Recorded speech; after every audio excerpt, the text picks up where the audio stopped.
Hello everyone. स्वागत है आप सभी का ऑनलाइन स्टडी में। देखिए, इससे पहले वाले वीडियो में हमने बात किया था लूसेंट सब्जेक्टिव में पल्लव वंश, दक्षिण भारतीय राजवंश में जो पल्लव वंश थे उनके बारे में हमने देखा था। आई होप कि आपने पहले वाली वीडियोस देखी होगी, प्लेलिस्ट भी बना हुआ है, वहाँ से आप देख सकते हो।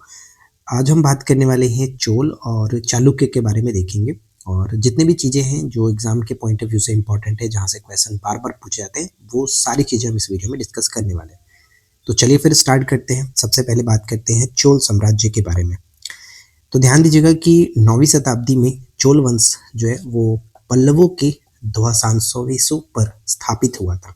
यानी पल्लवों को समाप्त करने के बाद यहाँ पे उनका जो उनका जो अंत होता है, उसके बाद यहाँ पे चोल वंश का स्थापना होती है। इस वंश के संस्थापक के रूप में विजयालय को जाना जाता है, जिसकी राजधानी जो कि तंजाय थी, जिसे हम लोग आज तंजौर या फिर तंजावुर के नाम से जानते हैं। तंजावुर का वास्तुकार पूछा जाता है, कुंजर मलन राज पेरुथच्चन होता है, ये नाम याद रखेंगे। विजयालय ने नर केसरी की उपाधि धारण की, और एक प्रश्न ध्यान में रखेंगे कि निशुंभ सूदनी देवी का मंदिर किसने बनाया था। तो ये प्रश्न मैंने पेपर में भी देखा था, और साथ में प्रैक्टिस सेट में जब मैं लगा रहा था वहां से भी मिला था कि निशुंभ सूदनी मंदिर का निर्माण किसने कराया था। विजयालय ने कराया था। ठीक है। चोलों का स्वतंत्र राज आदित्य प्रथम ने स्थापित किया। पल्लवों पर विजय पाने के उपरांत आदित्य प्रथम ने कोदंड राम की उपाधि धारण की थी। तो ये उपाधियां भी आपको याद रखना है कि किसने कौन सी उपाधि धारण की थे। अब इसके बाद अगर हम नेक्स्ट पॉइंट की तरफ बढ़े तो यहाँ पे देखेंगे कि राजराज प्रथम ने श्रीलंका पर आक्रमण किया। वहां के राजा महिम जो फिफ्थ थे, महिम फिफ्थ को भगाकर श्रीलंका के दक्षिणी जिला रोहन में शरण लेनी पड़ी। मतलब भागकर वहां से देखिए, राजा महिम फाइव को भागकर श्रीलंका के दक्षिण जिला रोहन में शरण लेनी पड़ी थी। राजराज प्रथम श्रीलंका के विजित प्रदेशों को चोल साम्राज्य में एक नया प्रांत यानी कि मुमंडी चोल मंडलम, राजधानी इसका पेलन रुआ जो कि बनाया था। ठीक है। नेक्स्ट आता है कि राज प्रथम जो थे वो शैव धर्म के अनुयायी थे। इसने तंजौर में राजराजेश्वर मंदिर का शिव मंदिर बनवाया था। राजराजेश्वर का शिव मंदिर इन्होंने बनाया था राजराज प्रथम ने। ठीक है। चोल साम्राज्य का सर्वाधिक विस्तार राजेंद्र प्रथम के शासनकाल में हुआ। बंगाल के पाल शासक महिपाल को पराजित करने के बाद राजेंद्र प्रथम ने गंगैकोंड चोल की उपाधि धारण की थी। तो ये तो प्रश्न कई बार पेपर में पूछा गया। आपको पता होगा कि गंगैकोंड चोल की उपाधि किसने धारण की थी। तो राजेंद्र प्रथम ने धारण किया था। ठीक है। और उपाधि धारण की साथ ही साथ नवीन राजधानी गंगैकोंड चोलपुरम के निकट चोलगंगम नामक विशाल तालाब का निर्माण कराया था। राइट। अब यहाँ पे देखिए, यहाँ से कई बार प्रश्न पूछा गया है कि जो चोल काल में भूमि के प्रकार थे, अलग अलग भूमि थे, और उनको किस तरह से डिवाइड किया गया था। जैसे कि देखिए, वेलन वगाई जो होता था वो गैर ब्राह्मण किसान स्वामी की भूमि जो होती थी उसे कहा जाता था वेलन वगाई। ब्रह्मदेव जो होता था, ब्राह्मणों को उपहार में दी गई भूमि को कहा जाता था ब्रह्मदेव। राइट। अब नेक्स्ट है साला भोग। साला भोग जो होता था वो किसी विद्यालय के रख रखाव की भूमि को कहा जाता था साला भोग। फिर मंदिर को उपहार में दी गई भूमि जो होती थी उसे देवदान कहा जाता था। ठीक है, देवदान, ये पॉइंट याद रखना है। फिर आता है पलिचंदनम। पलिचंदम जो होता था वो जैन संस्थानों को दान दी गई भूमि को कहा जाता था पलिचंदम। तो ये सारी चीजें याद रखना है। गजनी का सुल्तान महमूद जो था वो राजेंद्र प्रथम का समकालीन था। तो हो सकता है पेपर में ये पूछ लिया जाए कि चोल वंश का कौन सा शासक था जो मोहम्मद गजनी के समकालीन थे। तो राजेंद्र प्रथम, ये पॉइंट हमें याद रखना। ठीक है। राजेंद्र द्वितीय ने प्रकेसरी की उपाधि और वीर राजेंद्र ने राज केसरी की उपाधि धारण की थी। चोल वंश के अंतिम शासक के रूप में राजेंद्र तृतीय को जाना जाता। ठीक है। चोलों एवं पश्चिमी चालुक्य के बीच शांति स्थापित करने में गोवा के कदम्ब शासक जयकेश प्रथम ने मध्यस्थता की भूमिका निभाई थी। तो जयकेश प्रथम का नाम याद रखना।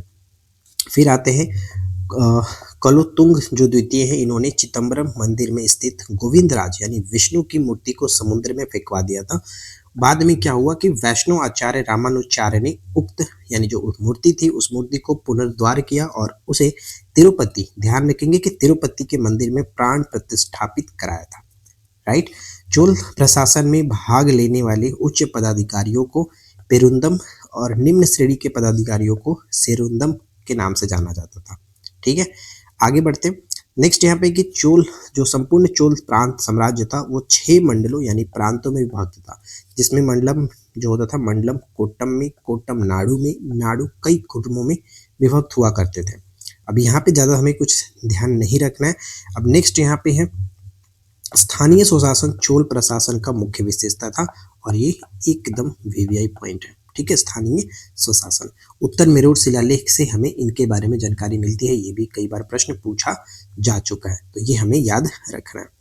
अब यहाँ पे ध्यान देना है कि जो उर था, उर सर्वसाधारण लोगों की समिति थी, जिसका कार्य होता था सार्वजनिक कल्याण के लिए तालाबों और बगीचों के निर्माण हेतु गांव की भूमि का अधिग्रहण करना उर का कार्य होता था, ठीक है। व्यापारियों की सभा को नगरम कहा जाता था, नगरम, ठीक है, नगरम। और चोल काल में भूमि कर जो था वो उपज का 1/3 यानी 1/3 भाग हुआ करता था। ये पॉइंट याद रखेंगे, इंपॉर्टेंट रहेगा, ठीक है। अब देखिए उत्तर मेरूर शिलालेख का संबंध याद रखना कि चोल साम्राज्य से था। इस साम्राज्य से मतलब उत्तर मेरूर शिलालेख से चोलों के बारे में हमें अच्छे से जानकारी मिलती है। फिर इसके बाद नेक्स्ट पॉइंट आता है कि ब्राह्मणों को दी गई कर मुक्त भूमि को चतुर्वेदी मंगलम कहा जाता था। ब्राह्मण को जब कर मुक्त भूमि दी जाती थी उसे चतुर्वेदी मंगलम कहा जाता था, और दान में दी गई भूमि को ब्रह्मदेय कहा जाता था। हमने पीछे में भी ये चीज देखा, ठीक है। चोल काल में जो कलंजू था वो सोने के सिक्के थे, कलंजू सोने के सिक्के हुआ करते थे। तमिल कवियों में जैन गोदर जो थे, जैन गोदर प्रसिद्ध कवि थे, और कुलोत्तुंग प्रथम का राज्य कवि भी थे ये जैन गोदर।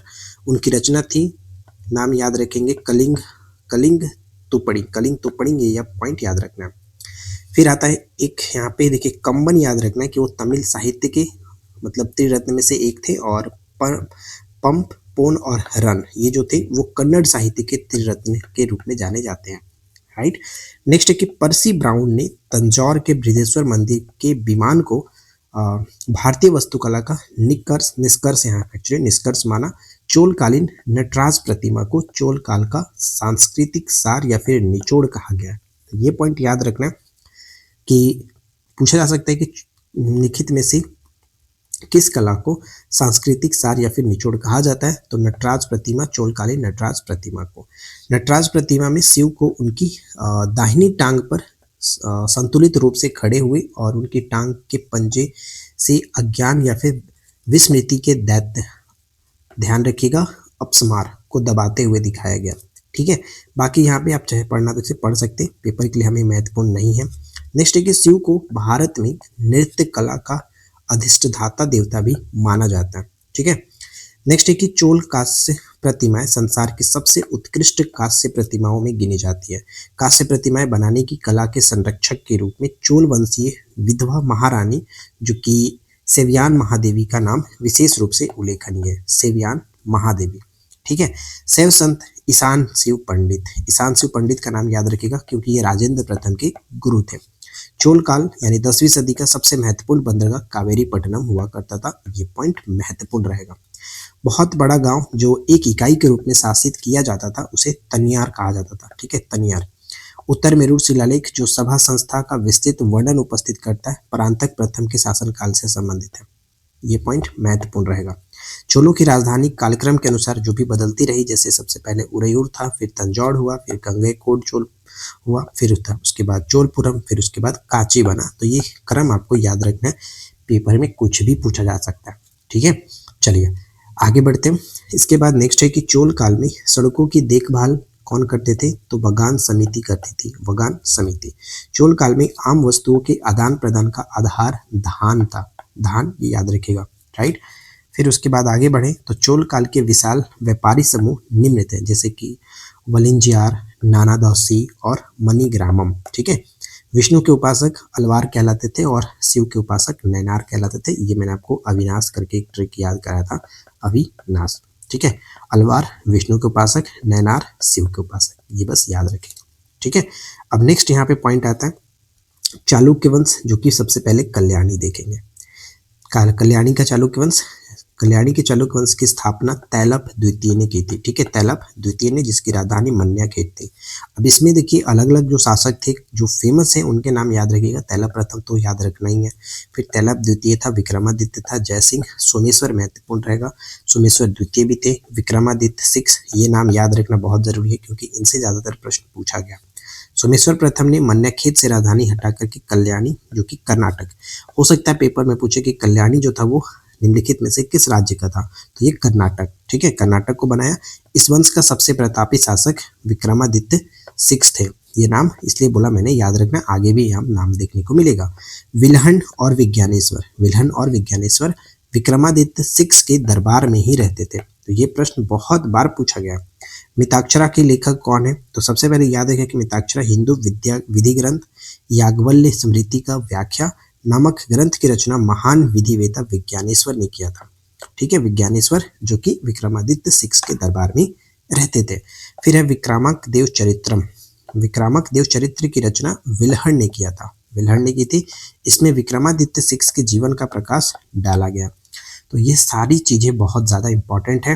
अब जो भी मैंने आपको बताया वातापी मतलब चालुक्य वंश के कल्याणी से जो भी चीजें मैंने आपको बताया इनको याद रखना है। अब नेक्स्ट पॉइंट आता है वातापी, और इसमें ज्यादातर आप जानते होंगे पुलकेशिन द्वितीय बहुत फेमस है, तो इसके बारे में जानेंगे। लेकिन सबसे पहले स्टार्ट करते हैं। जयसिंह ने वातापी के चालुक्य वंश की स्थापना की। किसने? जयसिंह ने की थी, जिसकी राजधानी वातापी विजापुर के निकट, ये याद रखना है, विजापुर के निकट। इस वंश के प्रमुख शासक हुए पुलकेशिन प्रथम, कीर्तिवर्मन प्रथम, पुलकेशिन द्वितीय, विक्रमादित्य, और इसमें सबसे प्रतापी शासक के रूप में पुलकेशिन द्वितीय को जाना जाता है। राइट, पुलकेशिन द्वितीय। देखिए, वातापी के चालुक्यों को सामंत स्थिति से स्वतंत्र स्थिति में लाने का वाला पहला जो शासक था वो पुलकेशिन प्रथम था। इसलिए इसे भी चालुक्य वंश यानी वातापी का संस्थापक के रूप में जाना जाता है। ठीक है, अगर ऑप्शन में ध्यान दीजिएगा, अगर ऑप्शन में जय सिंह ना मिले तो फिर वहां पे हमें यही टिक करना पड़ेगा पुलकेशिन प्रथम को। चलिए इसके बाद आगे बढ़ते हैं। अब नेक्स्ट पॉइंट यहाँ पे आता है कि वातापी का निर्माणकर्ता के रूप में कीर्तिवर्मन प्रथम को जाना जाता है। ठीक है, कीर्तिवर्मन प्रथम, कीर्तिवर्मन प्रथम के द्वारा कोंकण विजय के फलस्वरूप गोवा का प्रमुख बंदरगाह चालुक्य साम्राज्य के अधीन आ गया था। ठीक है, नेक्स्ट है कि गोवा उन दिनों रेवती द्वीप के नाम से जाना जाता था, रेवती द्वीप के नाम से प्रसिद्ध था। ये नाम याद रखना है, बहुत इंपॉर्टेंट रहेगा। रेवती द्वीप किसे कहते थे? तो गोवा को कहा जाता था। ठीक है, चालुक्य के समय में गोवा को रेवती द्वीप कहते थे। महाकूट स्तंभ लेख में से प्रमाणित होता है कि पुलकेशिन द्वितीय बहुस्वर्ण एवं अग्निष्ठोम यज्ञ संपन्न कराया था। जिनेन्द्र का मेगुती मंदिर पुलकेशिन द्वितीय ने बनवाया था। तो ये एक आप देखेंगे मंदिर जो है, मेगुती मंदिर का निर्माण पुलकेशिन द्वितीय ने कराया। ये पॉइंट इंपॉर्टेंट है। पुलकेशिन द्वितीय ने हर्षवर्धन को हरा करके परमेश्वर की उपाधि धारण की थी। ठीक है, कौन सी उपाधि? परमेश्वर की उपाधि। साथ ही साथ इसने दक्षिणा पंथेश्वर की उपाधि भी धारण की थी पुलकेशिन द्वितीय ने। बाद में पुलकेशिन द्वितीय को हराया था पल्लव शासक नरसिंहवर्मन प्रथम, जो कि हम आगे देखेंगे। अब देखिए यहाँ पे एक नेक्स्ट पॉइंट आता है कि लगभग 641 ईस्वी में चीनी यात्री हुएनसांग पुलकेशिन द्वितीय के राज्य में गया था, पुलकेशिन द्वितीय के राज्य में गया था। पल्लव वंशी शासक नरसिंहवर्मन प्रथम, ठीक है, नरसिंहवर्मन प्रथम ने पुलकेशिन द्वितीय को लगभग 642 में पराजित किया और उसकी राजधानी वदामी पर अधिकार कर लिया। संभवतः ऐसा माना जाता है कि इसी युद्ध में पुलकेशिन द्वितीय मारा गया और इस विजय के बाद नरसिंहवर्मन प्रथम ने वातापिकोड की उपाधि धारण की। ठीक है, तो ये पॉइंट बहुत इंपॉर्टेंट है क्योंकि हर्षवर्धन को पुलकेशिन द्वितीय ने हराया, उसके बाद उसने परमेश्वर की उपाधि धारण की, साथ ही साथ दक्षिणा पंथेश्वर की उपाधि धारण की। उसके बाद क्या होता है कि पल्लव शासक नरसिंहवर्मन प्रथम ने पुलकेशिन द्वितीय को पराजित किया और उसने वातापिकोड की उपाधि धारण की। तो इस तरह से पेपर के लिए बहुत महत्वपूर्ण हो जाता है। एहोल अभिलेख का संबंध जो है वो पुलकेशिन द्वितीय से है। लेखक कौन थे? रवि कीर्ति। किसका? एहोल अभिलेख का रवि कीर्ति। अजंता के एक गुहा चित्र में फारसी दूत मंडल को स्वागत करते हुए पुलकेशिन द्वितीय को दिखाया गया है। ठीक है, इसके बाद आप देखेंगे यहाँ पे कि मालवा को जीतने के बाद विनयादित्य ने एक उपाधि धारण की जिसका नाम था सकलोतर पंथनाथ। ठीक है, सकलोतर पंथनाथ की उपाधि किसने धारण की? विनयादित्य ने धारण किए थे। चलिए इसके बाद आगे बढ़ते हैं और अगला पॉइंट देखिए क्या है। नेक्स्ट पॉइंट, ये सारा चीज ऊपर में वही वाला चीजें यहाँ पे रिपीट हो गया था जब मैं अरेंज कर रहा था। तो यहाँ से देखिए नेक्स्ट पॉइंट आता है सतलोतर पंतनाद तो आपने देख लिया। अब इसके बाद यहाँ पे जो मेन पॉइंट है वो मैंने यहाँ पे हाईलाइट किया है कि विक्रमादित्य दो की जो पत्नी थी, प्रथम पत्नी लोक महादेवी, ठीक है, लोक महादेवी ने पदकल में विरूपाक्ष महादेव मंदिर तथा उसकी दूसरी पत्नी त्रिलोक की देवी ने त्रिलोकेश्वर मंदिर का निर्माण कराया था। तो ये दोनों भी अपने आप में महत्वपूर्ण है, याद रखेंगे। इस वंश का अंतिम राजा कौन हुआ? कीर्तिवर्मन, यानी चालुक्य के जो बादामी की बात करें, चालुक्य के बादामी के अंतिम जो राजा थे वो कीर्तिवर्मन द्वितीय थे।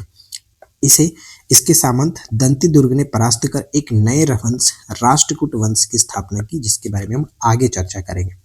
एहोल को मंदिरों का शहर के रूप में जाना जाता है, तो ये पॉइंट महत्वपूर्ण रहेगा, याद रखिएगा, पूछा जाता रहता है, ठीक है। अब देखिए चालुक्य का वेंगी जो है वो उतना महत्वपूर्ण नहीं है, लेकिन याद रखना है एक थोड़ा सा पॉइंट कि वेंगी के चालुक्य वंश की स्थापना किसने किया? विष्णुवर्धन ने किया था। इसकी राजधानी वेंगी यानी आंध्र प्रदेश, ठीक है, आंध्र प्रदेश। कल्याणी कहाँ पे था? कर्नाटक में। और वतापी जो था वो आपका विजापुर के निकट। और यहाँ पे याद रखिएगा जो वेंगी जो है वो आपका आंध्र प्रदेश में था। इस वंश के सबसे प्रतापी राजा विजयादित्य तृतीय था, जिसका सेनापति पंडरंग था। ये हमें नहीं याद रखना, बस हमें संस्थापक और ये कहाँ पर है वो बस याद रखें। तो कुल मिलाकर आज के इस छोटे से वीडियो में इतने सारे चीज़ें। आगे हम लोग बात करेंगे जिसमें हम लोग राष्ट्रकूट देखेंगे और भी बहुत सारे जो वंश हैं दक्षिण भारत में जो प्रमुख राजवंश रहे उनके बारे में देखेंगे। तो चलिए फिर अब फटाफट एमसीक्यू लगाते हैं और देखते हैं कि आप कितना सही तरीके से सारी चीज़ों को ध्यान में रखे थे, ठीक है। तो स्टार्ट करते हैं एमसीक्यू। और सबसे पहला प्रश्न ये है कि चोल वंश के संस्थापक कौन थे? तो बताइए कि चोल वंश के संस्थापक के रूप में हम किसे जानते हैं? विजयालय यहाँ पे करेक्ट आंसर बनेगा, ऑप्शन बी को टिक करेंगे। तंजावुर के प्रसिद्ध जो वास्तुकार थे वो कौन थे? तंजावुर के प्रसिद्ध वास्तुकार के रूप में हम जानते थे वास्तुकार कुंजर मल्लन राजराज पेरुतच्चन, यहाँ पे करेक्ट आंसर ऑप्शन ए बन जाता है। विजयालय द्वारा कौन सी उपाधि धारण की गई थी? तो यहाँ पे हमें याद रखना है कि विजयालय ने एक उपाधि धारण की थी जिसका नाम था नरकेसरी उपाधि, ठीक है, नरकेसरी उपाधि इसने धारण की थी। आदित्य प्रथम ने पल्लवों पर विजय प्राप्त करने के बाद कौन सी उपाधि धारण की? आदित्य प्रथम ने पल्लवों पर विजय के बाद इसने उपाधि धारण की जिसका नाम था, right answer option B, Kodandaram, ठीक है, कोदंडराम, बी को टिक करेंगे। राजराज प्रथम के आक्रमण के समय श्रीलंका का राजा कौन था जिसे रोहन में शरण लेनी पड़ी? तो महिम फिफ्थ यहाँ पे करेक्ट आंसर है, महिम फिफ्थ। अगला प्रश्न आता है कि चोलों द्वारा श्रीलंका में स्थापित नए प्रांत मुंडी चोल मंडलम की राजधानी क्या थी? मुंडी चोल मंडलम की राजधानी जो था वो आपका पोलनरुआ, ठीक है, पोलनरुआ यहाँ पे करेक्ट आंसर बन जाएगा, पोलनरुआ। नेक्स्ट है कि निम्नलिखित कथनों पर विचार करें। राजराज प्रथम ने तंजौर में राजराजेश्वर शिव मंदिर बनवाया था। तो यहाँ पे कह सकते हैं जो कि बिल्कुल सही भी है, इसने राजराज प्रथम ने तंजौर में राजराजेश्वर शिव मंदिर बनवाया था। राजराज प्रथम जो कि शैव धर्म के अनुयायी थे, बिल्कुल सर करेक्ट है। तो यहाँ पे दोनों के दोनों पॉइंट करेक्ट होगा। चोल साम्राज्य का सर्वाधिक विस्तार किसके शासनकाल में हुआ था? चोल साम्राज्य का सर्वाधिक विस्तार जो हुआ वो यहाँ पे हम कह सकते हैं ऑप्शन डी, राजेंद्र प्रथम के समय में, ठीक है, राजेंद्र प्रथम। राजेंद्र प्रथम ने बंगाल के किस पाल शासक को पराजित किया था? बंगाल के पाल शासक कौन थे? महीपाल, ठीक है, महीपाल। गंगैकोंड चोलपुरम के निकट चोलगंगम नामक विशाल तालाब का निर्माण किसने कराया था? तो विशाल तालाब का निर्माण राजेंद्र प्रथम ने कराया था, ऑप्शन बी। अगला सवाल है कि चोलकालीन भूमि के प्रकारों के संबंध में कौन सा मिलान जो कि असत्य है? तो पहला पॉइंट कह रहा है कि वेलन वगाई जो है वो गैर ब्राह्मण किसानों की भूमि को कहते थे, करेक्ट है। सालाभोग विद्यालय के रखरखाव की भूमि को कहते थे, ये भी करेक्ट है।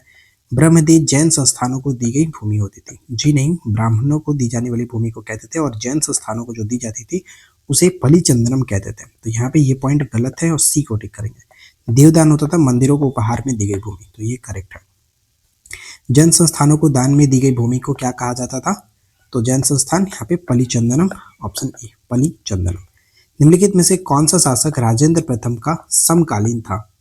तो राजेंद्र प्रथम का समकालीन सुल्तान महमूद गजनवी, मैंने आपको बताया, ऑप्शन बी। निम्नलिखित कथनों में असत्य कथन को चुनें। तो ध्यान दीजिए, असत्य कथन अगर देखा जाए तो पहला पॉइंट क्या कह रहा है कि चोल वंश पल्लवों के ध्वंसावशेषों पर स्थापित हुआ, ये करेक्ट है। चोलों की राजधानी तंजौर थी, ये भी सही है। नेक्स्ट कि विद्यालय ने निसंसूदिनी देवी मंदिर बनवाया था, ये भी करेक्ट है। चोलों का स्वतंत्र राज्य विद्यालय ने स्थापित किया था, जी नहीं, आदित्य प्रथम, ठीक है, आदित्य प्रथम ने स्थापित किया, यहाँ पे डी को टिक करेंगे। अगला है कि चोल वंश का अंतिम राजा बताइए कि कौन था। चोल वंश के अंतिम राजा राजेंद्र तृतीय को माना जाता है, ऑप्शन बी होगा। चोलों एवं पश्चिमी चालुक्यों के बीच शांति स्थापित करने में किसने मध्यस्थता की थी। तो मध्यस्थता करने वाले थे गोवा के शासक जो थे वो जयकेश प्रथम, गोवा के कदम्ब शासक जयकेश प्रथम।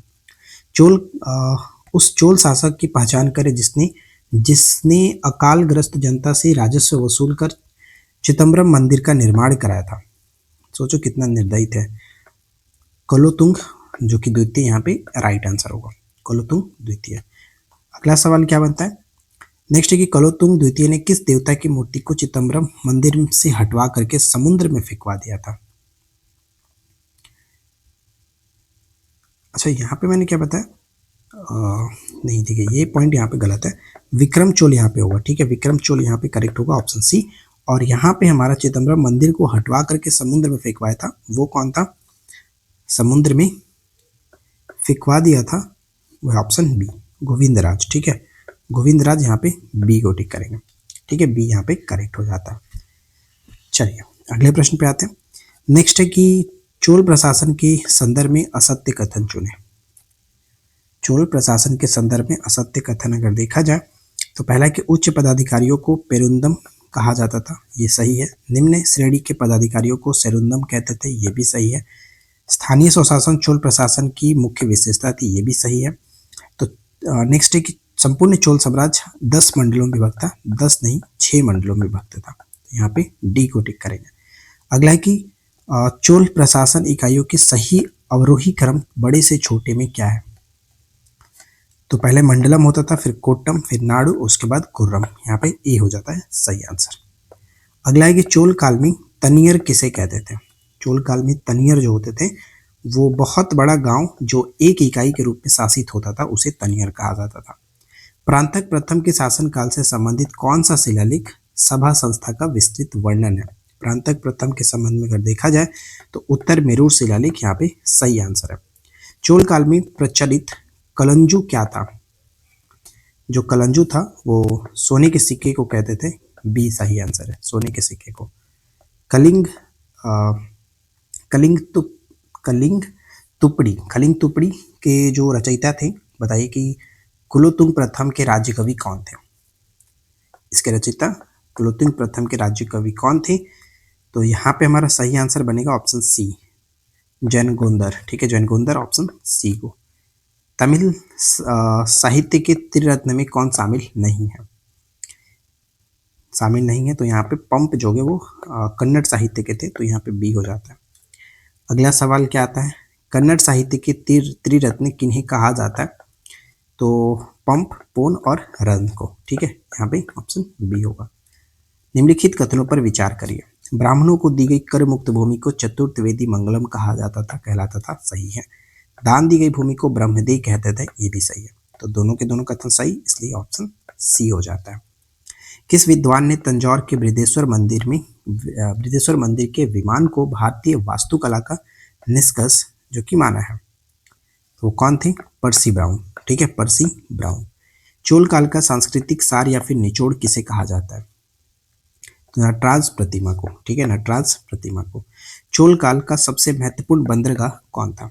चोल काल का सबसे महत्वपूर्ण बंदरगाह के रूप में कावेरीपट्टनम यहाँ पे करेक्ट आंसर बन जाता है।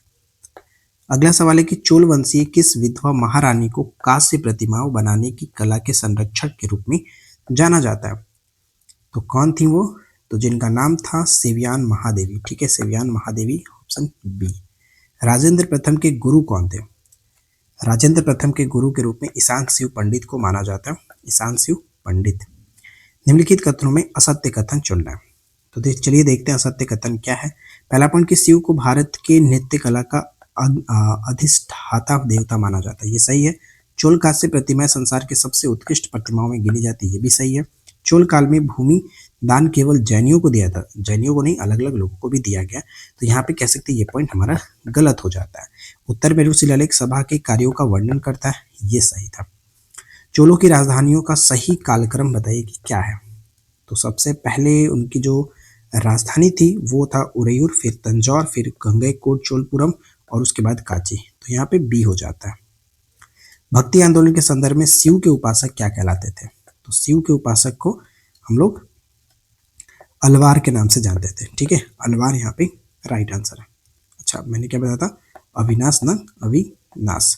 अच्छा, शिव के उपासक नयनार कहते थे, अलवार जो थे विष्णु उपासक थे। तो यहाँ पे कंफ्यूजन हो गया, तो बी यहाँ पे करेक्ट आंसर होगा, ए नहीं बी होगा। ठीक है, बी सही आंसर है, ध्यान रखिए। देखिए नेक्स्ट आता है, कल्याणी के चालुक्य वंश का संस्थापक किसे मानते हैं? कल्याणी के चालुक्य वंश के संस्थापक के रूप में हम लोग तैलप द्वितीय को मानते हैं। तैलप द्वितीय यहाँ पे सी होगा। और कल्याणी जो है वो आपका कर्नाटक में था, कर्नाटक, ये भी याद रखना है। अगला है कि सोमेश्वर प्रथम ने अपनी राजधानी मन्याखेत से स्थानांतरित कर कहाँ बनाई थी? मन्याखेत से स्थानांतरित करके कल्याणी में बनाया, सी बिल्कुल सही आंसर है।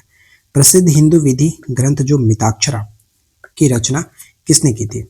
तो मिताक्षरा की रचना विज्ञानेश्वर ने किया, बहुत इंपॉर्टेंट रहेगा, याद रखना है। ठीक है, मिताक्षरा यहाँ पे विज्ञानेश्वर।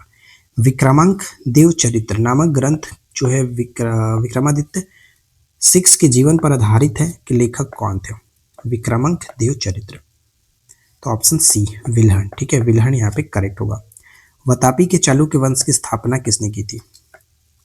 वतापी के चालुक्य वंश की स्थापना यहाँ पे जयसिंह। ठीक है, जयसिंह बिल्कुल सही होगा, ऑप्शन बी। अगला है कि वतापी का निर्माणकर्ता किसे माना जाता है? वतापी के निर्माणकर्ता के रूप में हम कीर्तिवर्मन प्रथम को मानते हैं, बी करेक्ट होगा, कीर्तिवर्मन प्रथम। प्राचीन काल में गोवा को किस नाम से जाना जाता था जिसे कीर्तिवर्मन ने जीता था? तो गोवा को पहले रेवती द्वीप के नाम से जानते थे। ठीक है, रेवती द्वीप।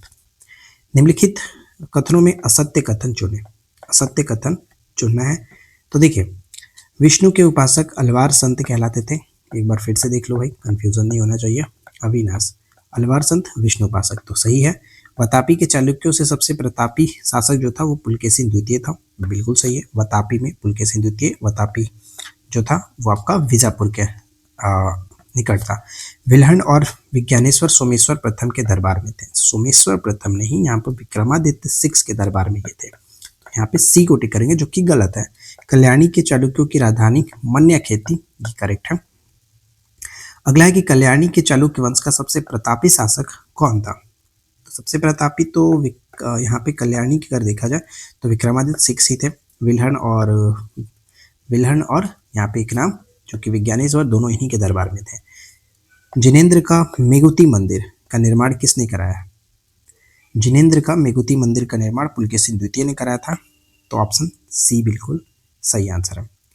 अगले सवाल पे आते हैं। हर्षवर्धन को पराजित करने के बाद पुलकेशिन द्वितीय ने कौन सी उपाधि धारण की थी? पुलकेशिन द्वितीय ने परमेश्वर की उपाधि धारण की, साथ ही साथ इसने दक्षिणापंथेश्वर की उपाधि भी धारण की थी। कौन सी उपाधि पुलकेशिन द्वितीय ने धारण की थी? तो दक्षिणापंथेश्वर की उपाधि धारण की थी। और यहाँ पे अगर हम बात करें, आदित्य प्रथम ने ये धारण किया, नरकेसरी की उपाधि जो है वो विजयालय ने धारण किया था, तो ये भी याद रखिएगा। अगला है चीनी यात्री हुएनसांग किस वर्ष पुलकेशिन द्वितीय के राज्य में आया था? तो पुलकेशिन द्वितीय के राज्य में ये आया था 641 ईस्वी में। ठीक है, 641 ईस्वी में, और 642 में युद्ध होता है पुलकेशिन द्वितीय और किसके बीच? पल्लव शासक नरसिंहवर्मन प्रथम। पुलकेशिन द्वितीय और नरसिंहवर्मन प्रथम के मध्य संघर्ष के संदर्भ में कौन सा कथन असत्य? तो चलिए देखते हैं। नरसिंहवर्मन प्रथम ने पुलकेशिन द्वितीय को लगभग 642 ईस्वी में परास्त किया, ये करेक्ट है क्योंकि ये युद्ध हुआ इसी समय। नरसिंहवर्मन प्रथम ने वातापिकोड की उपाधि धारण की, ये भी सही है। इस युद्ध में नरसिंहवर्मन प्रथम जो कि मारा गया, जी नहीं, इसमें पुलकेशिन द्वितीय मारा गया था, इसलिए यहाँ पे सी गलत होगा, इसलिए ऑप्शन सी को टिक करेंगे, असत्य पूछा जा रहा था। पल्लवों ने चालुक्यों की राजधानी बदामी पर अधिकार कर लिया, ये करेक्ट है। ऐहोल अभिलेख जिसका संबंध पुलकेशिन द्वितीय से है कि लेखक कौन है? ऐहोल अभिलेख का संबंध रवि कीर्ति, यहाँ पे बिल्कुल सही होगा, ध्यान रखिएगा, रवि कीर्ति। अगला सवाल है कि अजंता के गुहा चित्र में पुलकेशिन द्वितीय को किस विदेशी दूत मंडल का स्वागत करते हुए दिखाया गया? तो फारसी यहाँ पे करेक्ट है। ठीक है, फारसी। मालवा विजय के उपलक्ष्य में विनयादित्य ने कौन सी उपाधि धारण की थी? तो विनयादित्य ने उपाधि धारण की थी जिसका नाम था सकलोत्तर पंतनाथ। ठीक है, सकलोत्तर पंतनाथ। पुलकेशिन द्वितीय ने दक्षिणापंथेश्वर की उपाधि धारण की। पुलकेशिन द्वितीय ने धारण किया था, सही है। हर्षवर्धन ने परमेश्वर की उपाधि धारण की। जी नहीं, परमेश्वर की उपाधि भी पुलकेशिन द्वितीय ने ही धारण किया था। तो सही सिर्फ और सिर्फ ए है। मंदिरों का शहर बताइए कि किसे कहा जाता है। मंदिरों के शहर के रूप में हम लोग एहोल को जानते हैं। एहोल यहाँ पे बिल्कुल सही आंसर होगा, एहोल। अगला है कि वेंगी, जो कि आंध्र प्रदेश में चालुक्य वंश के स्थापना कौन थे। तो वेंगी के संस्थापक के रूप में विष्णुवर्धन को जाना जाता है। यहाँ पे बी बिल्कुल सही आंसर है। कुल मिलाकर 55 क्वेश्चन हमने देखा, एमसीक्यू आपके सामने मैंने रखा, साथ ही साथ सारा थ्योरी हमने कंप्लीट अच्छे से किया। उम्मीद है कि ये वीडियो आपके लिए अच्छी लगी होगी और हेल्पफुल रहा होगा। बताइए कि 50 में से आपने कितना स्कोर किया, ताकि मुझे पता चले कि आप कितना अच्छी तरीके से सारी चीज़ों को फॉलो करते हैं, देखते हैं। वीडियो पसंद आया हो तो लाइक एंड शेयर जरूर करिएगा। चैनल पर पहली बार सब्सक्राइब करके नोटिफिकेशन बेल आइकन को ऑल पे सेट कर लीजिए, ताकि सभी वीडियो की नोटिफिकेशन आपको मिलती रहे। चलिए मिलते हैं नेक्स्ट क्लास में। Thanks for watching, keep learning, have a good day.